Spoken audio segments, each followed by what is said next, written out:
All right, so Bill Simmons podcast. He was interviewing Max Kellerman. Max Kellerman is back, y'all. Hey, he actually said some stuff about Stephen A. Smith too. Yeah, I watched it. It was good. I liked it. It. That boy called himself Muhammad Kellerman. But they said something about Jokic. First of all, there was arguing about who was better, Kobe or Tim Duncan. Bill Simmons just don't like Kobe at all. He said he got Kobe like number 11. And he said it's blasphemy to put him over Tim Duncan. So that's one thing. But the back end of what he said was about Jokic. And he said Jokic was the best offensive player he's ever seen. And then he said Jokic, he want to put him in the top 10, but he can't because he only got one ring. But if he get another ring, he's way deep in the top 10. And then he called Wilt a loser. I thought that was interesting, so I'm going to play it. So you think Duncan is right after Bird and Magic? I do. And guess what? I think Jokic is coming. But yeah, I don't think it can only be with one title. Agreed. Because now we're in the titles. I don't love the ring culture, but it's really tough to put a one title guy in like the top 8 of all time. I said this last month to Legler. I think he's the best offensive player I've ever seen. I wasn't there for Wilt, but of anyone I've watched in my lifetime, Jordan was the best player I've ever seen. He was the best. He was a better offensive player too, Bill. Like I don't know. Like Jokic, yes, of course, Jokic is going to shoot better because in this era you're going to take those shots. I'm so saying much he does more. everything he does. It doesn't matter who's on his team. He is just his team is going to score points. He will figure out what do we need today. I'll do that, and he's just gonna. I've just never seen a guy like him in person. I was there for the entire Jordan thing and saw great Jordan games. You think Jokic is as good offensively as Larry Bird?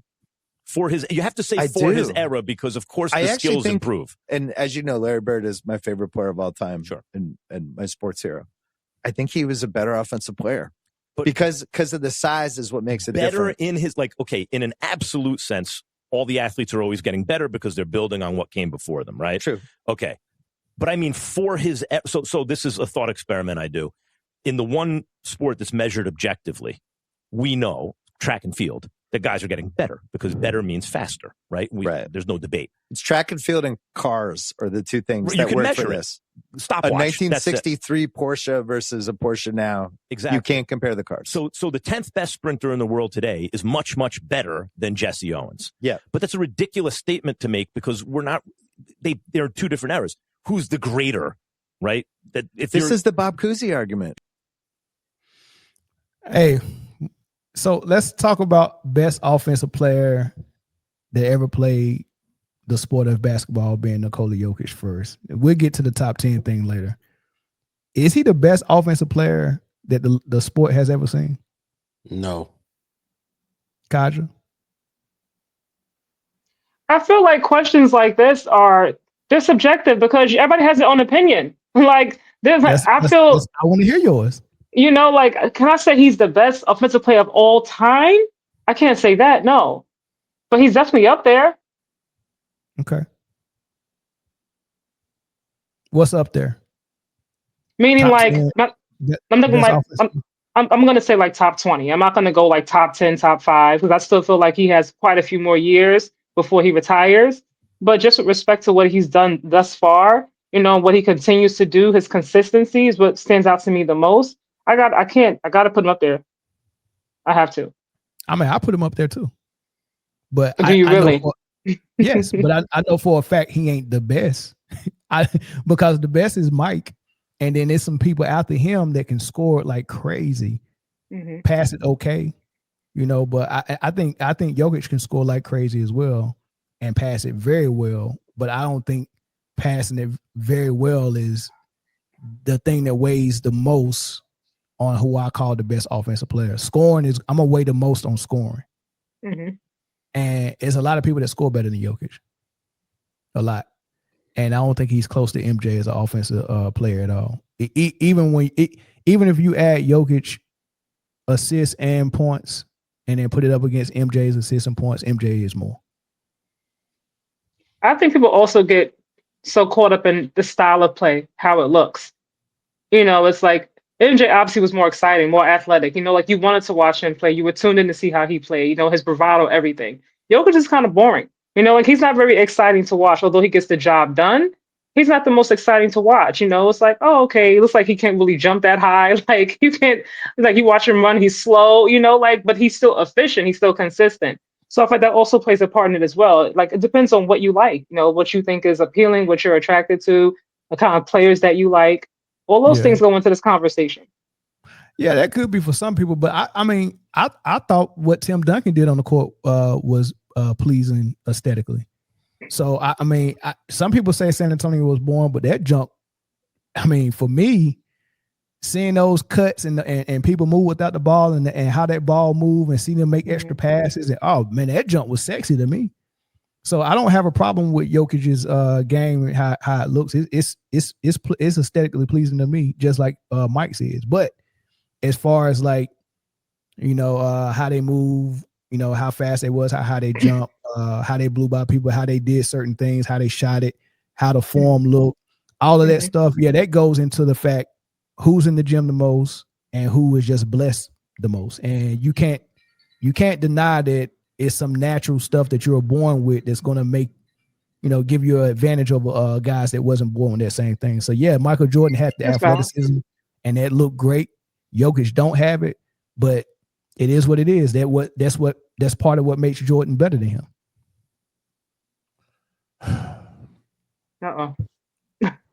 Why is this a conversation? I heard this sigh. I knew it was going someplace. Why is this a conversation? It's a conversation because Bill Simmons said he was the best offensive player, and so did Stan Van Gundy and Zach Lowe and a whole bunch of other people. Listen, but listen, they said the same thing about Harden when he was averaging 35 in Houston. That's exactly what I was about to say. Listen, he's the flavor of the month. He's really good offensively, cool, but best ever. He's not the best I ever seen, and I don't see well. Like, you know what I'm saying? He's just not, man. He's not, and it's not close. He's not even better than Duncan, in my opinion. Huh? He's not better than Duncan, in my opinion. Offensively, he's not better than Duncan. He's not better than Robinson. Weber. And no, I'm just naming Spurs. Hell. Don't know if I'd put him above the Iceman. Wemby. I need some more from Wemby. Well, I don't like the fact that Wemby only averaged 24. When is he gonna get to 28, 30? I need Wemby to freaking dominate, dog. I need Wemby to start dunking on people and quit doing these threes every third play. Oh, he dunked on Draymond for sure. He did. He ought to have one of them a night. Exactly. Chris, your thoughts though, because you was about to go in. Nah, he's not the greatest offensive player of all time. I don't think it's close. Phenom Fishing said Jokic is the start of the new GOAT debate. So now it's gonna be Jokic and Jordan. See, this is what make it funny to me. All these years we did this LeBron and Jordan GOAT debate, and as soon as LeBron retired, the next guy they go compare to Jordan. They're not gonna compare him to LeBron. They're gonna compare to them Jordan because deep down inside, everyone know that's the higher standard. Mm-hmm. I think that's funny. Listen, no one's confusing Jokic and the greatest basketball player of all time because he doesn't do all the basketball things well. So you have to throw the caveat on it. On the offensive end, he do though. So that's what I was about to say. You have to throw the caveat on their greatest offensive player. He's one of them. Like if you're talking about the greatest offensive players to someone who flew to Earth and hasn't seen the last 75 years of basketball, and you trying to explain stuff to them, you got to mention Jokic. Like it was this one guy that did things that centers wasn't supposed to normally do. Like he handled the ball like a guard. He shot the ball like a guard from the three. Like he shoot it. I think he shoot the three. Like you got to fear his three, not as much as Dirk's, but you can't leave that man open, dog. He can hit the three. Offensively. All right, let's do it. Chris, what's up? You want to see some controversy? Let's do it. Offensively, Luka game is better than Jokic. Fuck it. We're here. We're here today. Let's do it. Oh, okay. Let me get the super chat. $9.99 super chat. I love that Muhammad Caroline. Yeah, that's when he was talking about Stephen A. Smith. He said, man, do you want to get on national TV and spar with Muhammad Kellerman every day? For 15 rounds. Yeah, he said that's why he got fired. I don't agree with Bill Simmons, but I am happy he bringing up Duncan. Too many people underrate him. I agree, but I think the consensus is he's the best power forward ever. I don't like. It's just that we don't talk about him in the GOAT debate, but everyone says he's the best power forward ever, and nobody ever has him out of the top 10. The only person who gets slighted the most is Kobe, KD, and Durant. I mean, Kobe, KD, and Kyrie. And Melo. Yeah, Melo don't get no love either. Yeah. But Luka and Jokic. What I respect about Jokic is even though the offense runs through him and he gets most of the assists, he don't have the ball as much as Luka. Luka brings the ball up, and sometimes he'll keep it the entire possession. Okay. At least Jokic will come off the ball and go in the high post or the low post and let Jamal Murray try to get something before the ball comes to him. But Luka is Jamal Murray. Jamal Murray's in shape though. Dude, no one's saying Luka is Jamal Murray like that. I'm just saying Luka, for his teams, he's been the guard.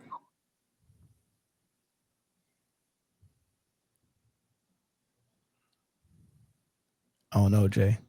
I respect what Jokic do more than what Luka do. Nah, not me. You don't? Or not? They do the same thing, except for one is fat and can't jump over the phone booth, and the other one, ditto.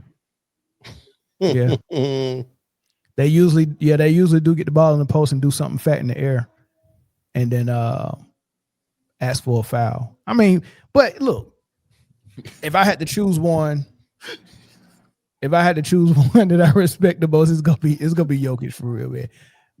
Luke is definitely the sleazy way, dog. I just don't respect playing point guard at 6'8", 7,009 pounds. And you're the point guard, but you won't guard. Real quick, what do you weigh? 7,009. But you can't guard point guard, so you got to put a point guard on the floor with you to play two guard on offense, but guard the point guard on defense. But you also can't guard the two guard or the small forward, so actually guard the power forward. Can't guard him either. Can't guard him. Well, you can't guard nobody. You can't guard nobody. Welcome to the conversation. You're standing in the corner on the least offensive minded person and hope that he never gets the ball. That's what Luka does. But Jokic do that too. Denver plays zone to protect Jokic. And that's why his players get hurt so much, because 4 guys have to guard 5 guys to protect Jokic from getting fouls or for guarding a screen and roll. And you can't let nobody get in the paint because he can't block the shot. Once you get 2 feet in the paint, the Denver Nuggets defense is done.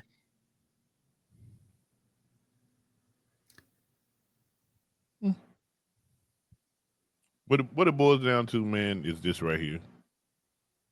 You can make a case that Luka's offense is better than Jokic, but you can't make a case that Luka is the best offensive player ever. So you also can't make a case that Jokic is the best offensive player ever. Boom. I like the chess move. That's how math works. I like the chess move. That's how math works. I actually like the chess move. Thank you, guys. Thank you for coming to my TED Talk. What's the score right now with the Denver? Did they come back yet? No. I don't know. I'm watching the Celtics-Lakers game. I didn't even check, but I'm sure. You know what? Let's go ahead and switch to the NBA, man. We can start with the Celtics, because remember when the season started, we was like, we about to find out if Jaylen Brown can handle being a number 1. Mm-hmm. And at the beginning of the season, it looked like he wasn't handling it well. Denver done came back. They down 4 points. Oh, wow. And Jokic just started hitting some shots. He got 19 now. MVP conversation. On how many shots? 19 on how many shots? 17. Oh, we don't talk about that. Well, we don't talk about that. Nah, we got to talk about it. If we're going to talk about it for anyone, we got to talk about it for everyone. That's the new rule. This is how tricky you know what, Kaja, we're going to have this conversation, because this is how tricky the Jokic conversations are. because since he is the primary scorer and the primary facilitator, everything, right? If he has a bad shooting night, all he got to do is stop shooting and just pass the ball and get 12, 15 assists. And if they lose, they'll be like, he got you 15 assists, and no one's going to be like, no, we're used to you getting 25 to 30 points. What was your 25 to 30 points? So Jokic can have a 19-point, 15 assist game, and everyone in a 10 rebound game, and 10 rebounds. Yeah, and that'd be a triple double, and then everybody would be like, well, Jokic did his part. No. We counting on you to get 30 every night, like Michael Jordan was supposed to get 25 to 30 every night. But he's not Michael Jordan. But this is the thing. He can pick and choose when he want to score and don't want to score. And your team's best primary scorer is not supposed to be able to pick and choose when it's time for the score. Like when you look at Kobe, Mike, and all of them, they didn't come into games and say, well, Pippen, I'm gonna need you to get to 35 tonight, man. I'm gonna just chill and pass the ball. They didn't do that. Jokic just picking and choosing when he wants to get 30 and when he don't want to get 30. Different mindset. Yeah, but that can't be your mindset if I'm counting on that 30. Jay, we spades partners. We spades partners. I tell you, expect 5 books this hand. If I don't get you them 5 books, you better get 5. I don't expect 6 and I don't expect 4. I expect 5. Right. Now, if I pick and choose and be like, hey, man, I know you expecting 5, but I'm going to give you 3. Shout out to Jaylen Brown for taking that Beijing out his head. Yeah, for sure. Hold on. How many shots you said he took tonight? 17 so far. 17. Okay. So 19. Oh, no, he scored some more. 19. He got 24 now. He going off. Okay. So right now he's currently averaging 28. I wrote it down, 28, 12, and 11. Realistically, no one's going to get you 30 points every single night. At some point, you're going to have an off night. It's just bound to happen. Now, you don't want your best player to have a shooting slump. That's something completely different. But they're going to be nights like tonight where obviously he struggled in the beginning half of the game, and later on in the game, he's bringing it on. You know, he finally found his rhythm. Those things happen. What that takes away from him? I don't get what you're saying. No, what I'm saying, those things do happen, and we can't expect you to get 25 to 30 every night, right? Because he was shooting, he took, you said 19 shots, so he definitely was trying to get them points. It just wasn't landing. Right, and he's doing what he's supposed to do tonight. I wouldn't critique this game heavily for Jokic because he's doing what the best player is supposed to do. I'm talking about those games where he shot 7 times. Why choose to shoot 7 times tonight? Why are you doing it? Well, I mean, it depends on the game. I mean, it could be a game where Jamal Murray may have had the hot hand. He might be going off. Aaron Gordon, sometimes he be going off. Feed whoever's hot. You get the hot hand, and we both get the hot hand. Why am I choosing? I mean, if you're hot, you're hot. But I'm still Jokic. I'm still Kobe. I'm still Jordan. I'm not shooting 7 times. Listen, if you're playing with me, whether I'm hot or cold, if it's my team, I'm taking 20 shots. Facts. You might as well get around it. Because and here's the thing. This is the reason. When the responsibility is on your shoulders, whether you win or lose, if I'm going to give you credit when you win, then it matches for me to give you credit when you lose. Like it's on your shoulders either way. You can't pass the buck to someone else because it's your team, it's your responsibility. Like, you cannot pass the buck. You have to have that type of pride. You can't pass the buck. So I need you to shoot the ball. That's how we win. You're the problem. You're the mismatch that no one can answer. You can't pass the buck and say, "Oh, Jamal, do your thing." Because what happens if we allow you to do that, when you lose, you can always say it's Jamal's fault when you're the one that took 7 shots. Because you can always point to this. If Jamal has 50, Jokic should still have 22. And he did. He had 24 when Jamal had 50. Yeah. So that he shouldn't fall off a cliff to 15.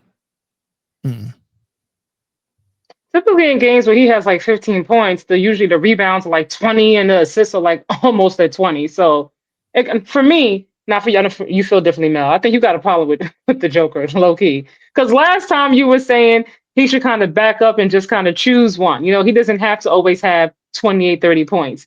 he can also just assist and get his team involved, because you don't like the whole triple-double playing basketball thing. And now you're saying that he should be averaging or at least trying to put up 25, 30 points a night. So, Are you moving hold on. When I say he should choose one, I said, do you want to be the facilitator or do you want to be the primary scorer? Don't do both, because you have someone who can do either. Jamal Murray can be If Jamal Murray wanted to take most of the shots, he could. He's that type of player, but he's not consistent. The reason why he's not consistent. See, this is the thing. We just described that Jokic can get you 30 or 15, and that's called inconsistency. So if Jokic is picking and choosing when he's going to shoot 25 shots and when he's going to shoot 10 shots, then the second best player in Jamal Murray has to go with that inconsistency. So Jokic being inconsistent, but we're not calling it that because we're saying, oh, he just decided to pass tonight and not shoot. Well, now your player got to adjust. Your second best player got to adjust to that. You ever seen? I don't know if you ever did training, but have you ever seen how a SWAT team clears the room? 3 people enter, one of them busts the door down, and he turns left. The guy behind him has to. It's like clockwork. Like as soon as that guy bust the door down and turn left, the guy behind him has to be right behind him and turn right just to make sure that no one's shooting from either side. But my gun go this way, yours go that way. That's how Jokic and Jamal Murray is. Whatever Jokic do, Jamal has to adjust the other way to it. So if Jokic can't score, now Jamal got to score. But if Jokic just scoring a lot, now Jamal got to facilitate. You get what I'm saying? But so it's not that Jamal is inconsistent, it's Jokic is inconsistent and Jamal is adjusting to it. But we're not blaming Jokic for being inconsistent. We're blaming the second best player, which is also not fair because all the good stuff and all the credit goes to Jokic when they win. But if they lose, we can always say Murray's inconsistent. That's not fair. I've been looking up some stuff because I like fiddling with stats while y'all been chatting. Y'all mind if I hit y'all with a little stat bomb real quick? Yeah. Go ahead. All right. So in 22 games played so far, SGA has scored 30 or more in 18 of them. In 21 games played, Jokic has scored 30 or more in 8. SGA has only played the fourth quarter in half of all those games played. Less than half. He sat out 10 fourth quarters. Oh no, 11. Right, that is 11. That's it. No, 11 of 20. 11 games out of 11. He's sat out 11 fourth quarters out of 22 games, and has gotten 30 plus points in 18 of 22 games. If somebody wants to go get 30, they can go get 30. We seeing it.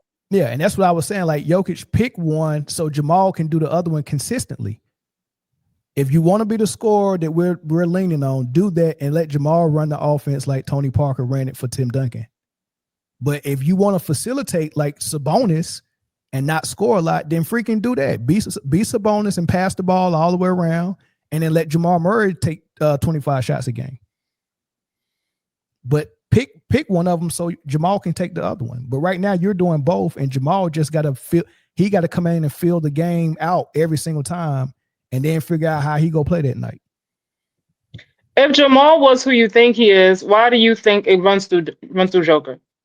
Because Jokic is better, and he's the more. Okay, there we go. He's the mismatch. He's the guy that should be getting the most shots. He's the guy that's going to draw the double teams the most. I would pick Jokic 10 times out of 10 over Jamal Murray. There's no guard that I would pick over Jokic in this league right now, except SGA. And I used to say, I ain't even gonna say Tatum is a guard. So SGA is the only guard that I would pick over Jokic, and maybe a healthy Steph. I'm not taking Luka. I'm not taking healthy Dame. I'm not taking healthy Kyrie. I'm taking Jokic over everyone except healthy Steph and SGA. Right. So my respect for Jokic is sky high. It's just that the pass we give him for his failures and shortcomings, we're putting it on his teammates, and that's not right. His failures have to be his just as much as his successes do. Correct. I mean, that's what we do for. I understand that. Why does Jokic get a different layout? I don't know. Well, when did Boston start shooting Bill Simmons said that dude, if he gets he said if he get 2 rings, that he's top 10, and he's putting him in the top 8. 2 rings put Jokic top 8 for Bill Simmons, but he called Wilt Chamberlain. Or 2 more or 2 total. 1 more ring. He said 1 more ring, he's top 10. But he called Wilt a loser, and Wilt got 2 rings.